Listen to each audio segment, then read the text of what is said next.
जय श्री राधे कृष्णा। लक्ष्मी नारायण भगवान की जय। ओम नमो भगवते वासुदेवाय नमः। प्रिय भक्तजनों, आज आप सुनेंगे वैशाख मास महात्म्य का अध्याय 10। इस अध्याय में आप सुनेंगे वैशाख मास के महात्म्य, श्रवण से सर्प का उद्धार और वैशाख मास का पालन तथा राम नाम जाप से व्याध का वाल्मीक होना। देव कहते हैं, तदंतर व्यास सहित शंख मुनि ने विस्मित होकर पूछा, तुम कौन हो और तुम्हें ये दशा कैसे प्राप्त हुई थी?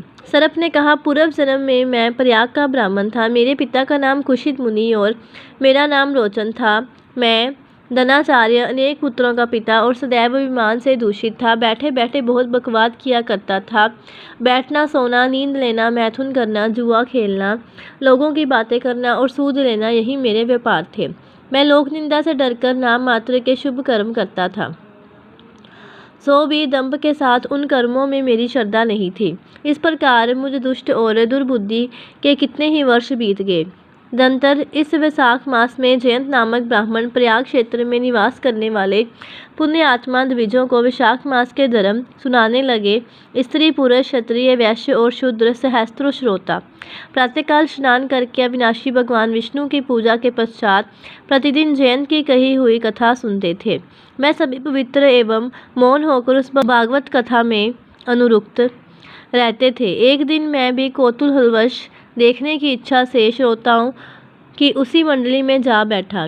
मेरे मस्तक पर पगड़ी बंधी थी, इसलिए मैंने नमस्कार तंक नहीं किया और संसारी वार्तालाप में अनुरुक्त हो कथा में विघ्न डालने लगा।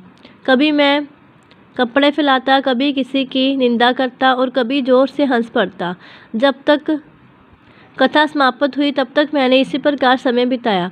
तत्पश्चात दूसरे दिन सन्निपात रोग से मेरी मृत्यु हो गई।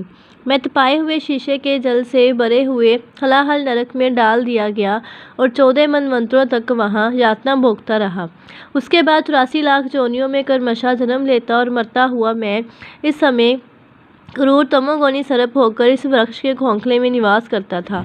मुने, सौभाग्यवश आपके मुखारविंद से निकली हुई अमृतमयी कथा को मैंने अपने दोनों नेत्रों से सुना, जिससे तत्काल मेरे सारे पाप नष्ट हो गए। मुनि श्रेष्ठ, मैं नहीं जानता कि आप किस जन्म के मेरे बंधु हैं, क्योंकि मैंने कभी किसी का उपकार नहीं किया है, तो भी मुझ पर आपकी कृपा हुई। जिनका चित्त समान है, जो सब प्राणियों पर दया करने वाले साधु पुरुष हैं, उनमें परोपकार की स्वाभाविक प्रवृत्ति होती है। उनकी कभी किसी के प्रति विपरीत बुद्धि नहीं होती। आज आप मुझ पर कृपा कीजिए, जिससे मेरी बुद्धि धर्म में लगे। देवादिदेव भगवान विष्णु की मुझे कभी विस्मृति ना हो और साधु चित्र वाले महापुरुषों का सदा ही संग प्राप्त हो। जो लोग मद से अंधे हो रहे हैं, उनके लिए एकमात्र दृढ़ता ही उत्तम अंजन है। इस प्रकार नाना भांति से स्तुति करके रोचन ने बार बार शंख को प्रणाम किया और हाथ छोड़कर चुपचाप उनके आगे खड़ा हो गया। तब शंख ने कहा, ब्राह्मण, तुमने वैशाख मास और भगवान विष्णु का महात्म्य सुना है। इससे उसी क्षण तुम्हारा सारा बंधन नष्ट हो गया। द्विश्रेष्ठ, परिहास, भय, क्रोध, द्वेष, कामना अथवा स्नेह से भी एक बार भगवान विष्णु के पापहारी नाम का उच्चारण करके बड़े भारी पाप भी रोग शोक रहित बैकुंठ धाम में चले जाते हैं। फिर जो श्रद्धा से युक्त हो, क्रोध और इंद्रियों को जीतकर सबके प्रति दया भाव रखते हुए भगवान की कथा सुनते हैं, वह उनके लोक में जाते हैं। इस विषय में तो कहना ही क्या है। कितने ही मनुष्य केवल भक्ति के बल से एकमात्र भगवान की कथा वार्ता में तत्पर हो, अन्य सब धर्मों का त्याग कर देने पर भी भगवान विष्णु के परम पद को पा लेते हैं। भक्ति से अथवा द्वेष आदि से भी जो कोई भगवान की भक्ति करते हैं, वह भी प्राणहारिणी पूतना की भांति परम पद को प्राप्त होते हैं। सदा महात्मा पुरुषों का संग और उन्हीं के विषय में वार्तालाप करना चाहिए। रचना शिथिल होने पर भी जिसके प्रत्येक श्लोक में भगवान के शुभ सूचक नाम है, वही वाणी जन समुदाय की पापराशि का नाश करने वाली होती है, क्योंकि साधु पुरुष उसी को सुनते हैं, गाते हैं और कहते हैं। जो भगवान किसी से कष्ट साध्य सेवा नहीं चाहते, आसन आदि विशेष उपकरणों की इच्छा नहीं रखते तथा सुंदर रूप और जवानी नहीं चाहते, अपितु एक बार भी स्मरण कर लेने पर अपना परम प्रकाश में वैकुंठ धाम दे डालते हैं, उन दयालु भगवान को छोड़कर मनुष्य किसकी शरण में जाए। उन्हीं रोग शोक से रह चित्त द्वारा चिंतन करने योग्य अभिव्यक्त दया निदान भक्त वत्सल भगवान नारायण की शरण में जाओ। महामते, वैशाख मास में कहे हुए इन सब धर्मों का पालन करो, उससे प्रसन्न होकर भगवान जगन्नाथ तुम्हारा कल्याण करेंगे। ऐसा कहकर शंख मुनि व्याध की ओर देखकर चुप हो रहे। तब उस दिव्य पुरुष ने पुण्य इस प्रकार कहा, मुने, मैं धन्य हूँ, आप जैसे दयालु महात्मा ने मुझ पर अनुग्रह किया। मेरी कुत्सित जोनी दूर हो गई और अब मैं परम गति को प्राप्त हो रहा हूँ। ये मेरे लिए सौभाग्य की बात है। यह कहकर दिव्य पुरुष ने शंख मुनि की परिक्रमा की तथा उनकी आज्ञा लेकर वह दिव्य लोक को चला गया। तदंतर संध्या हो गई। व्याध ने शंख को अपनी सेवा से संतुष्ट किया और उन्होंने सायंकाल की संध्या उपासना करके शेष रात्रि व्यतीत की। भगवान के लीला अवतारों की कथा वार्ता द्वारा रात व्यतीत करके शंख मुनि ब्रह्म मुहूर्त में उठे और दोनों पैर धोकर मनोभाव से तारक ब्रह्मा का ध्यान करने लगे।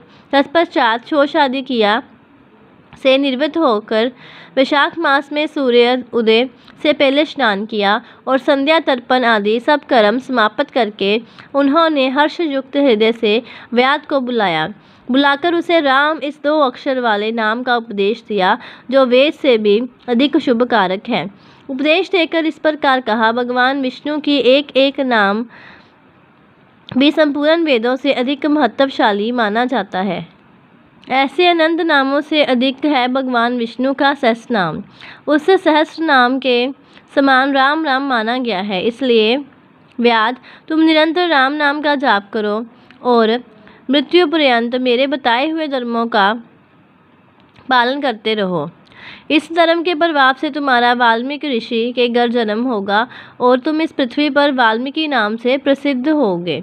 व्याध को ऐसा आदेश देकर मुनिवर शंख ने दक्षिण दिशा को प्रस्थान किया। व्याध ने भी शंख मुनि की परिक्रमा करके बार बार उनके चरणों में प्रणाम किया और जब तक वे दिखाई दिए तब तक उन्हीं की ओर देखता रहा। फिर उसने अति योग्य वैशाख युक्त धर्मों का पालन किया। जंगली कंथ, कटहल, जामुन और आम आदि के फलों से राह चलने वाले थके मांदे पथिकों को वह भोजन कराता था। जूता, चंदन, छाता, पंखा आदि के द्वारा तथा बालू के विछावन और छाया आदि की व्यवस्था से पथिकों के परिश्रम और पसीने का निवारण करता था। प्रातःकाल स्नान करके दिन रात राम राम का जाप करता था। इस प्रकार धर्मानुष्ठान करके वह दूसरे जन्म में वाल्मीकि का पुत्र हुआ। उस समय वह महर्षि वाल्मीकि के नाम से विख्यात हुआ।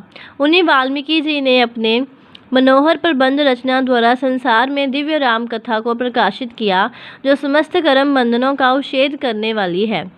मिथिलापते, देखो वैशाख का महात्म्य कैसा ऐश्वर्य प्रदान करने वाला है, जिससे एक व्याध भी परम दुर्लभ ऋषि भाव को प्राप्त हो गया। यह रोमांचकारी उपाख्यान सब व्याधों का नाश करने वाला है। जो इसे सुनता और सुनाता है वह पुण्य माता के स्तन का दूध पीने वाला नहीं होता। बोलिए विष्णु भगवान की जय, लक्ष्मी नारायण भगवान की जय। तो ये थी वैशाख मास महात्म्य की 10वें अध्याय की कथा। ऐसी और कथाएं सुनने के लिए और जानकारी प्राप्त करने के लिए चैनल को सब्सक्राइब करें और वीडियो को ज़्यादा से ज़्यादा शेयर करें। जय श्री राधे कृष्णा।